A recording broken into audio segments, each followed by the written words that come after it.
बिस्मिल्लाहिर्रहमानिर्रहीम। व्यूअर्स, पिछले लेक्चर में हमने बड़ी तफसील से neighbourhood of a point discuss किया था। मैं आपसे थोड़ा सा इसको और ज़रा बताना भी चाह रहा हूँ कि ये कॉन्सेप्ट जो हैं बड़े अब्स्ट्रैक्ट कॉन्सेप्ट्स हैं और भूल जाते हैं। तो अब आपके पास अपॉर्चुनिटी है कि अगर आप कोई और काम कर रहे हैं और करते करते आपका कोई आपके जहन में कोई क्वेश्चन आ गया, तो आपको फिर पता होना चाहिए कि इसका जवाब आपको कहाँ से मिल सकता है, या किताब, या कम से कम आप लेक्चर अपना दोबारा रिवाइज़ कर लें, वहाँ पे यूट्यूब पे जाके लेक्चर को दोबारा देख लें और आप देखें कि आपके सवाल का क्या जवाब उस लेक्चर में मौजूद नहीं है, तो यकीनन आपको मिल जाएगा। अब आपके लिए तो बड़ी आसानी है।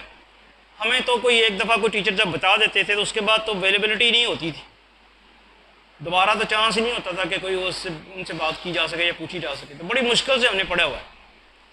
अब आपको तो सारा कुछ हमने दे दिया है, लेकिन इसके बावजूद अगर आप उसको ना उस पर ना जा सकें तो फिर अफसोस ही किया जा सकता है। तो जो लास्ट लेक्चर था उसमें नेबरहुड ऑफ अ पॉइंट हमने डिस्कस किया और बड़ी तफसील से डिस्कशन की, और वहाँ एक कंक्लूजन ये भी निकला था कि एक पॉइंट के एक से ज़्यादा नेबरहुड्स हो सकते हैं। तो उसी से अगला ये कॉन्सेप्ट है नेबरहुड सिस्टम। तो उसमें आप यही कहेंगे, नेबरहुड सिस्टम की डेफिनेशन ये है, set of all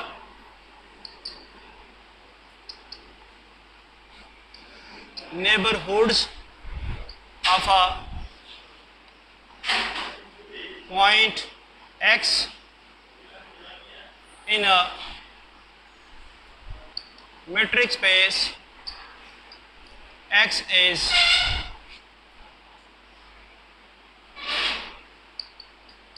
said to be the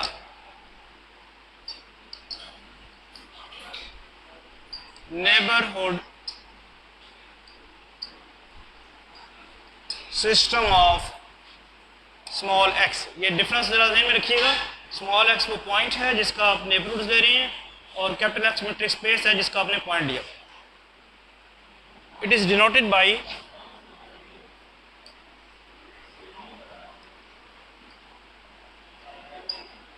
N of x. ठीक है, एन ऑफ एक्स से हम डिनोट करते हैं। एन ऑफ एक्स क्या चीज़ है? इसमें स्मॉल एक्स के जितने भी नेबरहुड्स एग्जिस्ट कर सकते हैं ये उनका सेट। जैसे आप लास्ट लेक्चर में देख रहे थे कि ज़ीरो के बहुत सारे नेबरहुड्स एग्जिस्ट कर रहे थे, ज़ीरो के इन्फिनिट नेबरहुड्स एग्जिस्ट करते हैं। उन तमाम नेबरहुड्स का सेट बना लिया जाए तो वो होगा नेबरहुड सिस्टम ऑफ ज़ीरो, जो कि हमारे लिए इम्पॉसिबल है, क्योंकि इतने इन्फिनिट कहाँ से लेके आएंगे। चंद एक बना के आप कह सकते हैं। तो किसी भी पॉइंट के जितने भी नेबरहुड्स एग्जिस्ट कर सकते हैं वो क्या कहलाता है? उसका नेबरहुड सिस्टम। ये अगर आपको क्लियर हो गया तो अब एक रिजल्ट प्रूव करते हैं।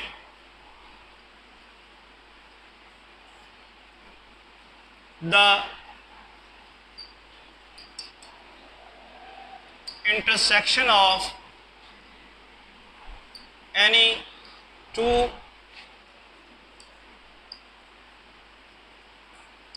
neighborhoods of a point x is also the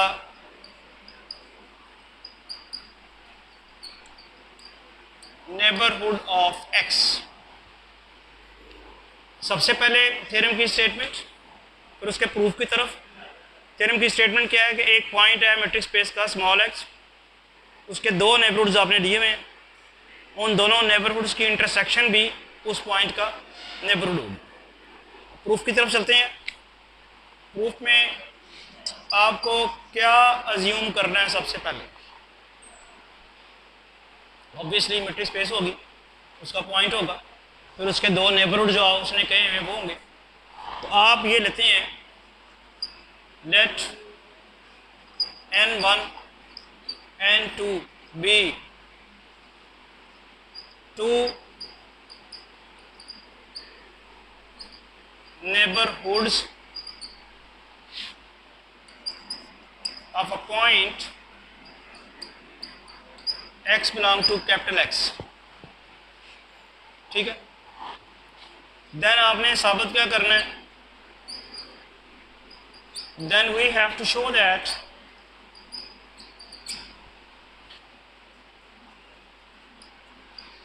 n1 intersection n2 is also the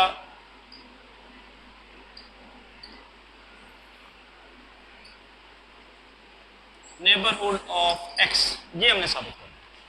अब मुझे कुछ थोड़ा सा आपसे भी पूछना है कि जब आपने ये क्लेम, अब देखिए ना, ये तो वो चीज, अब आपको कुछ भी नहीं आता ना, तो इतना तो लिखना चाहिए आपको। आपको थ्योरम का कुछ पता नहीं है, कोई स्टेप आपको नहीं आता, इतना तो आपको पता है ना कि उसने कहा क्या और करना क्या। इसमें सिर्फ कुछ नहीं किया, मैं कहा सिर्फ ये स्टेटमेंट मैंने वही लिखी है जो उसने कहा था और जो उसने करने के लिए दिया था। कहा उसने ये था कि दो नेबरहुड्स की इंटरसेक्शन जो है वो लाजमी तौर पे नेबरहुड होगी, तो मैंने वो दो नेबरहुड सपोज किए हैं और जिस पॉइंट की वो बात कर रहा है वो पॉइंट लिया है और ये बता दिया कि मैंने इन दोनों की इंटरसेक्शन को क्या साबित करना है, नेबरहुड। अभी मैंने कुछ भी नहीं किया, मुझे पता नहीं आता है या नहीं आता, अभी मैंने कुछ भी नहीं किया। अब मैं इस थ्योरम को करने की तरफ जा रहा हूं। अब जो मैंने ये सपोज किया कि n1 और n2 नेबरहुड्स हैं स्मॉल x के, इससे क्या आपको पता चलता है नेबरहुड की डेफिनेशन से कि अगर ये नेबरहुड है n1, अगर फर्ज करें नेबरहुड है x का, तो n1 और x के दरमियान क्या होना चाहिए, एक ओपन सेट मिल जाना चाहिए। बात अभी मुंह से निकलती नहीं आपके, लास्ट लेक्चर इसका मतलब है सही तरह आपने नहीं पढ़ा। जब मैं ये कह दिया मैंने कि n1 नेबरहुड है x का, तो नेबरहुड की डेफिनेशन क्या कहती है कि n1 और x के दरमियान एक ओपन सेट होना चाहिए, नहीं होगा तो n1 उसका नेबरहुड नहीं होगा। तो फिर ये तो अब जो आपने सपोज किया उसके मुताबिक तो होना चाहिए। अब इसको लिखना ही है ना, आप ये कहेंगे सिंस n1 इज द, ये मैंने एब्रीवेशन यूज कर दिया, neighbourhood, neighbourhood of x, so there must exist an open set, इसको भी u1 ही कह लें, सच दैट क्या होगा, x belongs to u1 and u1 is a subset of n1। ठीक है, यही काम उसके लिए नहीं होगा, इसको रिलेशन 1 कर लें। n2 भी तो नेबरहुड का होगा ना आपने, आप n1 को नेबरहुड का x का, n1 और x के दरमियान एक ओपन सेट जरूर मिल जाना चाहिए, पता नहीं वो कौन सा था, एक मिलना जरूरी गारंटी है, उसका नाम हमने u1 कर दिया। इसी तरह दूसरा आर्गुमेंट भी कॉपी है इसकी, since n2 is the neighborhood of x, so there must exist an open set u2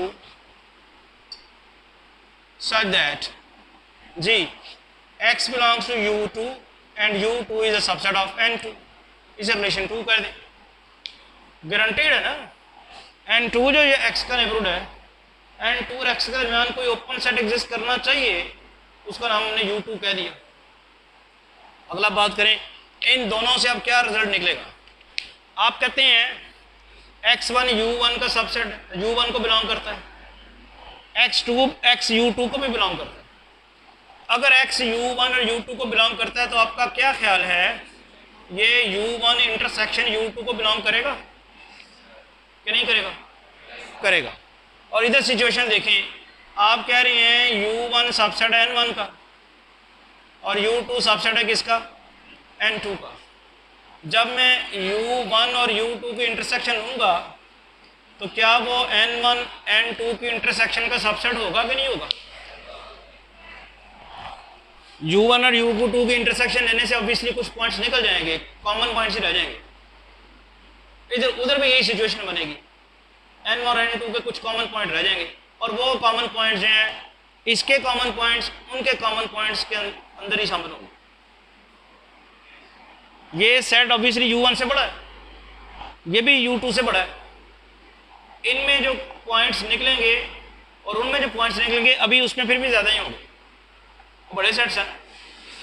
तो आपके पास ये इसका सबसेट बनेगा, ये बन गया subset of N1 intersection N2। अब आपने साबित ये करना था कि N1 इंटरसेक्शन N2 नेबरहुड है। N1 और N2 नेबरहुड है किसका? X का। इसको साबित करने के लिए एक ही चीज़ साबित करनी है कि इसके और इसके दरमियान जो सेट आया है वो ओपन सेट है। क्या ये ओपन सेट है? U1 इंटरसेक्शन U2 ओपन है? क्यों होगा? क्यों? जी जी जी बोलें बोलें बोलें, शाबाश। U1 U2 दोनों ओपन हो तो उनकी इंटरसेक्शन लाजमी ओपन होगी, पक्की बात है। ये रिजल्ट कहीं पड़ा हुआ है? हाँ जी, सवाल ये है कि क्या ये ओपन है? U1 इंटरसेक्शन U2 ओपन है? अगर आपने कहना है तो फिर आपने मुझे आर्गूमेंट देना है। क्लोज होगा? क्लोज तो अभी तक हमने पढ़ा ही नहीं, पढ़ा? ओपन नहीं होगा। U1 इंटरसेक्शन U2 ओपन नहीं होगा। होगा तो मुझे वजह बताएं, नहीं होगा तो फिर तो आपको वजह बताने की जरूरत ही नहीं, फिर भी वैसे वजह बता दो।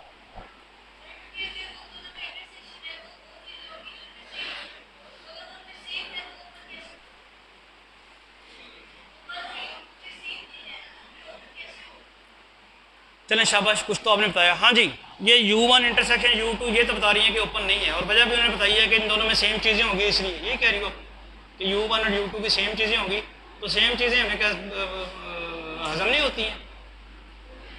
ये तो आर्गूमेंट ही नहीं है, ये तो आर्गूमेंट ही नहीं है। मुझे को आर्गूमेंट दें कि U1 इंटरसेक्शन U2 ओपन है तो क्यों है, नहीं है तो क्यों नहीं है।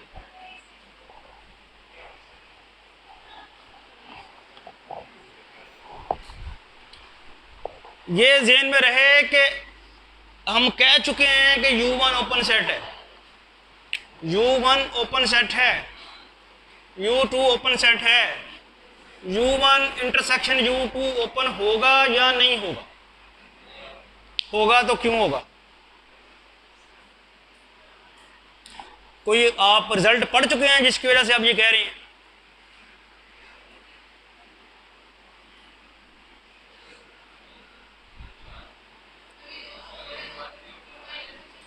क्यों?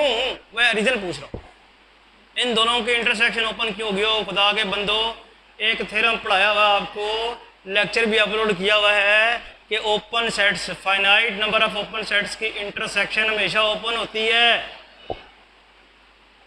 ये लेक्चर जाके देख लेना, पढ़ाया हुआ आपको।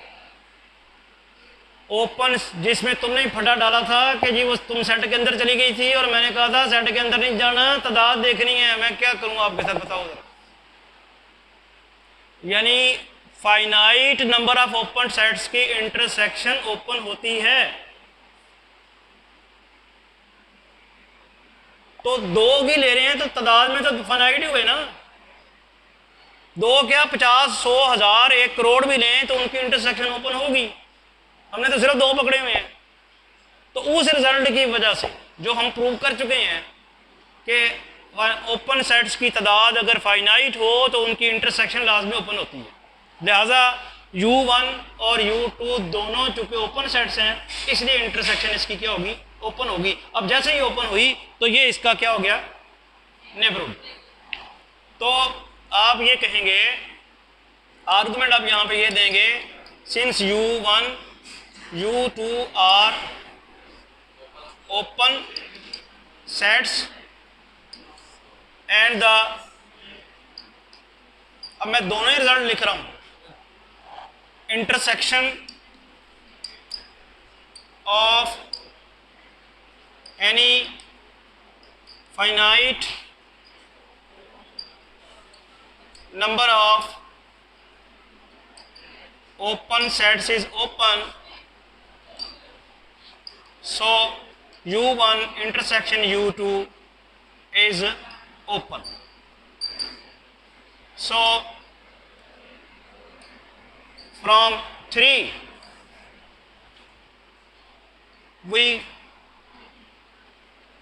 conclude that n1 intersection n2 is neighborhood of x. तो फिर हमने ये कंक्लूड कर लिया n1 और n2 दो इनकी इंटरसेक्शन जो है ये स्मॉल x का नेबरहुड है। थ्योरम क्या था रिजल्ट कि अगर किसी पॉइंट के दो नेबरहुड्स हैं उनकी इंटरसेक्शन भी उसका नेबरहुड होगी। ये हमने रिजल्ट प्रूव कर लिया। देखें अगर आप इसी तरह ही पढ़ते रहे तो बड़ी मुश्किलात हैं आपके लिए खुदा न खास्ता आने के लिए। और मुझे याद पड़ता है जब मैंने 91 में किताब लिखी थी मैट्रिक्स स्पेस, तो चूँकि मैंने सारी सॉल्व कर दी थी, कोई अनसॉल्व रिजल्ट नहीं रखा था, तो आई थॉट कि अब तो बच्चों को उस ज़माने में, अब तो खैर BS में हम ट्यूशन नहीं पढ़ते, उस ज़माने में जो लोग BSc कर रहे थे बड़ी ट्यूशन्स पढ़ते थे, तो आई थॉट कि अब तो बच्चों को ट्यूशन पढ़ने की ज़रूरत ही नहीं होगी। यानी इतनी मैंने सारी की सारी तो सॉल्व कर दी है, लेकिन मसला फिर वही का वही रहा। लोगों ने फिर भी ट्यूशन पढ़ी, उनको फिर भी मैट्रिक्स स्पेस समझ नहीं आई, उनको फिर भी मैट्रिक्स स्पेस ने तंग किया। और इवन टीचर्स भी जो हैं कुछ कम ही टीचर्स हैं जो इसको मतलब बहुत सारे तो इसको अवॉइड ही करते हैं। बहुत कम टीचर हैं जो पढ़ाते हैं मैट्रिक्स स्पेस वाला कोर्स। तो मुझे समझ नहीं आती कि क्या इशू है। क्या सबसे बड़ा इशू आपकी अपनी इंटरेस्ट ना होना है। आप मैंने जब ये किताब लिखी थी टोपोलॉजी में मेरा इंटरेस्ट बहुत ज़्यादा बढ़ गया था। हम उस वक्त MSc में पढ़ रहे थे FC कॉलेज में, तो टोपोलॉजी चूँकि सबसे मुश्किल थी और पेपर में लोग बच्चे बड़े फेल होते थे, तो उसको मैंने एज अ चैलेंज लिया और उसमें मेरा इंटरेस्ट इतना ज़्यादा डेवलप हो गया कि उसी ज़माने में मैंने मैट्रिक्स स्पेस लिख दी स्टूडेंट लाइफ में। तो बात आपके इंटरेस्ट की है। अगर आप इसी तरह इंटरेस्ट लूज़ करते रहेंगे तो फिर कैसे पढ़ाएं आपको। अब आज आपसे मैंने जितनी भी पिछली बातें पूछी हैं कोई आपने जवाब नहीं दिया, और ये कोई नई बात नहीं है, हर दफ़ा ऐसा होता है। तो भाई आपसे पूछें तो आप या तो भी आपने पढ़ना शुरू ही नहीं किया, पढ़ना कब शुरू करेंगे, या आप वही करेंगे कि रटेंगे और जाके थ्योरम आ गया तो वही रिप्रोड्यूस करके आ जाएंगे, वरना नहीं करेंगे। अब ये तो रिजल्ट आ गया, मैंने अब आपसे ना आपको देना है, मैंने अब अपनी पढ़ाना, आपको मैंने असाइनमेंट देनी है और घर से करके आनी है। मैंने ये रिजल्ट प्रूव कराया है कि दो नेबरहुड्स की इंटरसेक्शन जो है वो लाजमी तौर पे नेबरहुड होगा। क्या हम finite number of open neighbourhoods लें तो क्या उनकी इंटरसेक्शन भी नेबरहुड होगी। यानी फ़र्ज़ करें मैं ले रहा हूँ N1 से लेके N100 तक, अभी तो सिर्फ 2 लिए थे ना, मैंने ले लिए N1 भी नेबरहुड है स्मॉल x का, N2 भी नेबरहुड है, अप टू N100 जो है वो इसके नेबरहुड्स हैं। क्या इनकी इंटरसेक्शन भी नेबरहुड होगी? होगी। क्या होगा भला सिनेरियो क्या होगा? यहाँ बन जाएगा N1 N2 तो है ही ना, आगे N100 तक, और फिर आप लिखेंगे x belong to U1 intersection U2 up to U intersection U100। अब 1 से लेके 100 तक जो हैं वो तो फाइनाइट तादाद में तो फाइनाइट हुए ना, तो उनकी इंटरसेक्शन क्या होगी? लाजमी तौर पे ओपन सेट होगी। और अगर ये ओपन सेट आ गया यहाँ पे तो ये वाला जो भी बना हुआ है वो उसका नेबरहुड होगा। ठीक है, अब एक रिजल्ट तो ये आपने प्रूव करना है। दूसरा रिजल्ट जो है यूनियन वाला, यूनियन में याद करें एक रिजल्ट हमने प्रूव किया था इंटरसेक्शन से पहले, union of any number of open set is open. इसी तरह neighbourhoods of any number of अगर any number of neighbourhoods of X is also neighbourhood, क्योंकि क्या होगा union of any number of neighbourhoods, result ये है कि union of any number of neighbourhoods of X is also neighbourhood, क्योंकि यहाँ union पड़ी होगी ओपन सेट्स की यूनियन के लिए सेट्स की तादाद की रिस्ट्रिक्शन ही नहीं है, तो क्या हो जाएगा, ये ओपन सेट ही रहेगा, जैसे ही ओपन सेट रहेगा तो वो उसका नेबरहुड बन जाएगा। तो ये आप दोनों ट्राई करके आइएगा रिजल्ट्स, अदरवाइज फिर नेक्स्ट लेक्चर में मैं इंशाल्लाह कराऊंगा। Thank you.